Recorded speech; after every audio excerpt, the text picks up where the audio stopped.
Olá, muito bom dia para vocês, meus irmãos e irmãs, filhos e filhas do Divino Pai Eterno. Olha, nós estamos aqui, começando mais um programa do Pai Eterno. Um programa que nós fazemos exclusivamente para você que nos acompanha aqui pela Rede Vida, o nosso canal da família. Hoje é dia 6 de janeiro, certamente você sabe que é uma data importante para nós cristãos católicos. Hoje é dia da Epifania do Senhor, mas também comemoramos em muitos lugares do Brasil o dia de Santos Reis. Essa festa importante, onde muitas folias tradicionais saem por aí cantando de uma maneira muito bonita para louvar e agradecer ao Pai Eterno através da intercessão dos 3 santos reis magos, que levaram para o menino Jesus no dia do seu nascimento os presentes importantes, aquilo que tinham para oferecer. E nós? O que nós temos para oferecer para o Pai Eterno nesse ano também? Se lembre disso, os 3 reis magos, no dia do nascimento de Jesus, ofereceram o que tinham como presente mais importante para Jesus. E você? O que você tem para oferecer para o Pai Eterno nesse ano?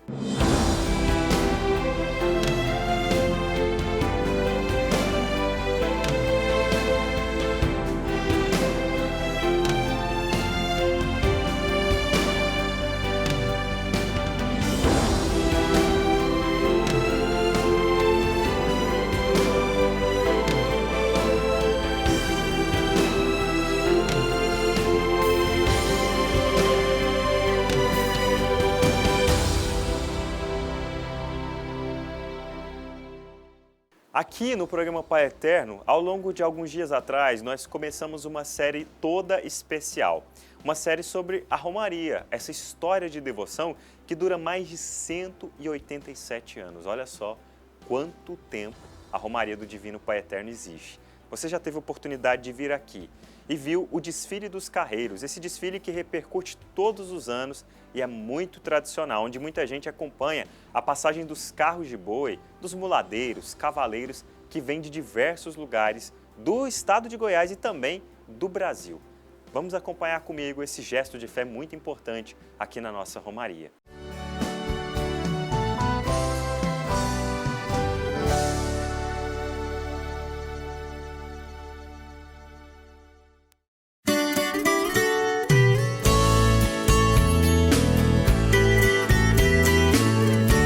E a festa de Trindade fica mais bonita com os carreiros.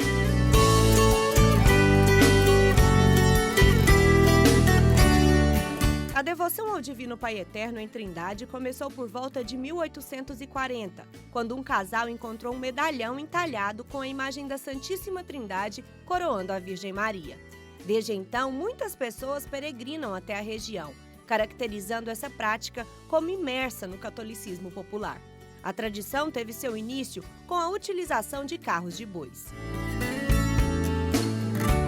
Não existe uma fonte específica que diga, se você chega em um carreiro, você diz para ele, afinal de contas, por que o carro de boi? Né? O que eles gostam de dizer é o seguinte, os antigos faziam assim, nós fazemos assim também, porque é uma maneira que a gente tem de continuar com a tradição. Eu gosto de pensar nessa vinda de carro de boi pela questão pragmática mesmo, porque o carro de boi ele é a representação de um espaço doméstico que traz uma certa dose de conforto para os romeiros, né, que vão sair das suas regiões e vão vir para cá. E o carro de boi ele oferece a possibilidade da pessoa que está com problemas de saúde, da pessoa que está doente e tudo mais, que ela possa ser transportada dentro dele ao invés de vir a pé ou vir a lombo de cavalo, lombo de mula e outras coisas. Ela é uma outra opção. Então, existem relatos daqui, né, de quando começou o culto ao Divino Pai Eterno aqui em Trindade, no século XIX e tudo mais, que muitos doentes eram trazidos para cá dentro dos carros de boi, com a esperança de alcançar a graça da cura, com a esperança de alcançar o milagre. E aqui dentro de Goiás, as estradas carreiras, elas também recebiam o nome de estradas salineiras, uma vez que vidro, sal, metais e outros tipos de produtos que na época eram muito caros e eram muito complexos de se trazerem do litoral para cá, eram feitos no carro de boi.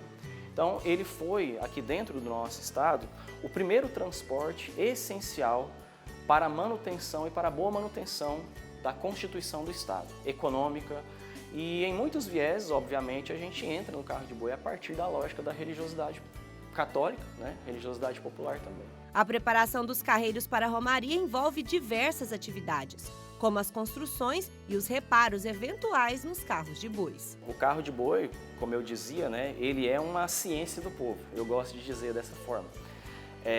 Ele é Para se fabricar um carro de boi é necessário que se tenha todo um agregado de conhecimentos que não se ensina em faculdade, em escola, em lugar algum.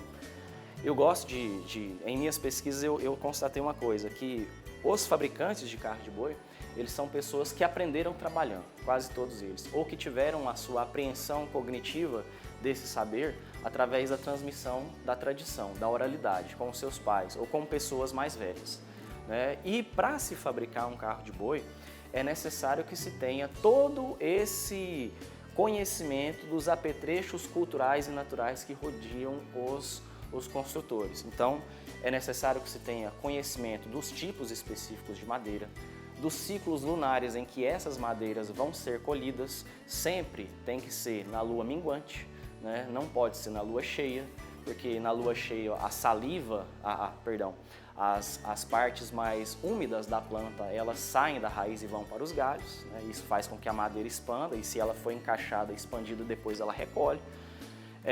Para se fazer um carro de boi é necessário que você entenda que não se trabalha efetivamente, ou pelo menos a boa parte dos artesãos que eu tive contato, eles não trabalham em período chuvoso pelo mesmo motivo, porque a madeira ela fica úmida e ela expande, depois ela contrai, né? Então isso dá problemas na transmissão e tudo mais.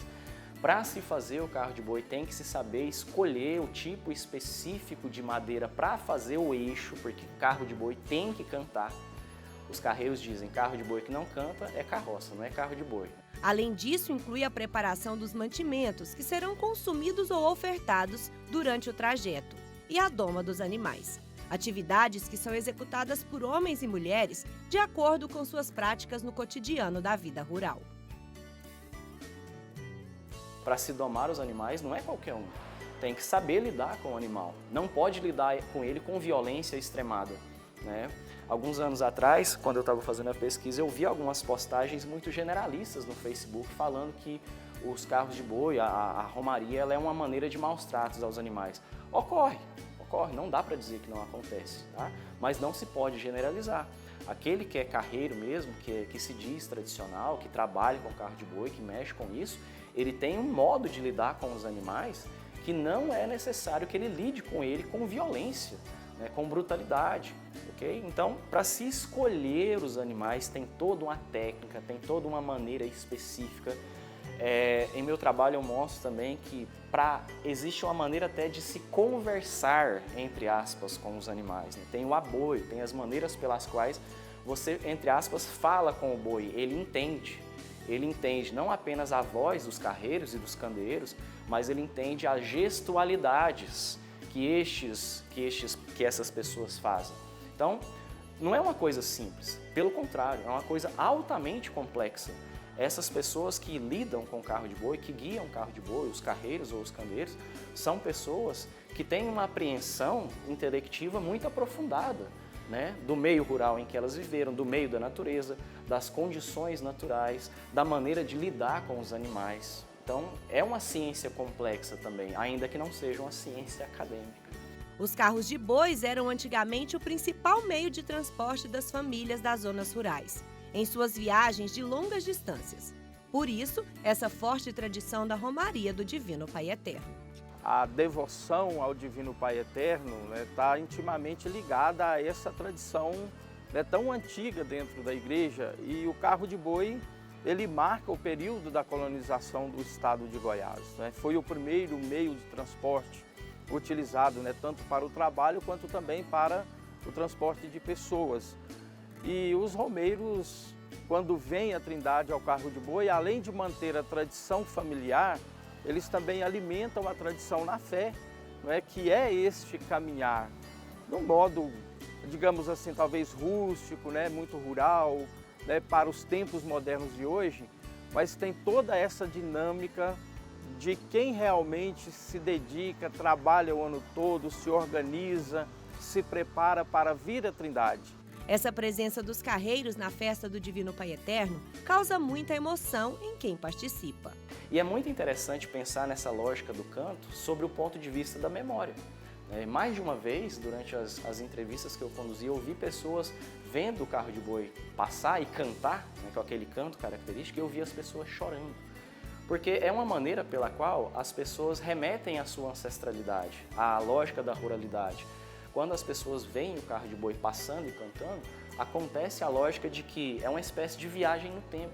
Ela se lembra dos mutirões, das pamonhadas, de uma época em que a vida era completamente diferente, ela lembra da sua infância. Então é muito constante isso, a gente vê esse choro, a gente vê essa emoção vir à tona, ela aflorar a pele durante esses desfiles.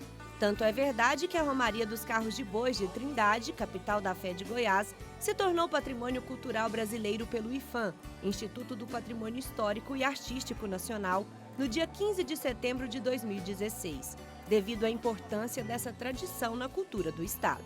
Mostra como todas as instâncias elas foram percebendo o quão importante é a Romaria dos Carros de Bois, os carreiros aqui em Trindade.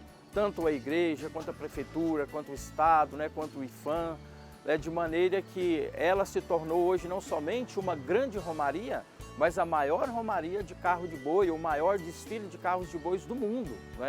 Então isso é de uma grandeza imensa, de você poder olhar para um patrimônio imaterial, mas ao mesmo tempo que ele se renova constantemente. Então o carreiro vem, o carreiro vai, o seu carro de boi vai ficando antigo, ele faz outro, vão se renovando, alguns partem para a casa do pai, vão chegando novas gerações. Então ela é muito importante dentro desse contexto daquilo que é patrimônio imaterial da humanidade como um todo. Só para se ter uma ideia, durante a Romaria, cerca de 400 carros de bois passam pela arena. O desfile dos carreiros tem um percurso com início na Praça da Igreja Matriz e segue até o Carreiródromo, onde os romeiros e animais recebem a bênção. Vem a Trindade com um objetivo específico, fazer a sua oração, fazer o seu agradecimento, ele vem pedir as graças. Este é o objetivo principal que o carreiro ele vem até Trindade. Mas é claro que também a parte social não pode ser dissociada da parte religiosa e o carreiródromo tem todo esse caráter social, de poder mostrar aquilo que o homem e a mulher do campo vivem, como eles trabalham, Então, assim, a manutenção da tradição, o cuidado com os animais. Então, o carreiródromo, o desfile, ele é extremamente importante, além de dar uma visibilidade a nível mundial, para essa tradição que é tão antiga. E, ao mesmo tempo, a tradição é tão antiga, mas também ela dá uma ênfase muito grande para a festa de Trindade, para a Romaria em si. O desfile é uma das atrações mais tradicionais e aguardadas da festa do Divino Pai Eterno e representa a força e a tradição do homem do campo, características tão importantes para a região e para o país como um todo.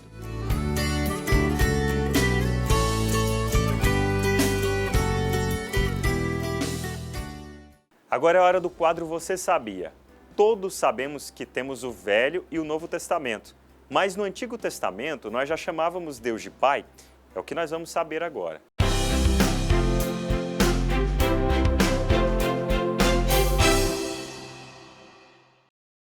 Sim, em alguns livros do Antigo Testamento já se tinha essa denotação de que Deus é Pai, mas a palavra papai, ou seja, esse gesto carinhoso ou modo carinhoso de chamar Deus de papaizinho querido ou de Abá foi a partir de Jesus. Mas no Antigo Testamento já se tinha essa noção da paternidade de Deus, porque Deus é o Criador de tudo. Para você que ainda não faz parte da nossa família, nós precisamos da sua ajuda, contamos com a sua colaboração.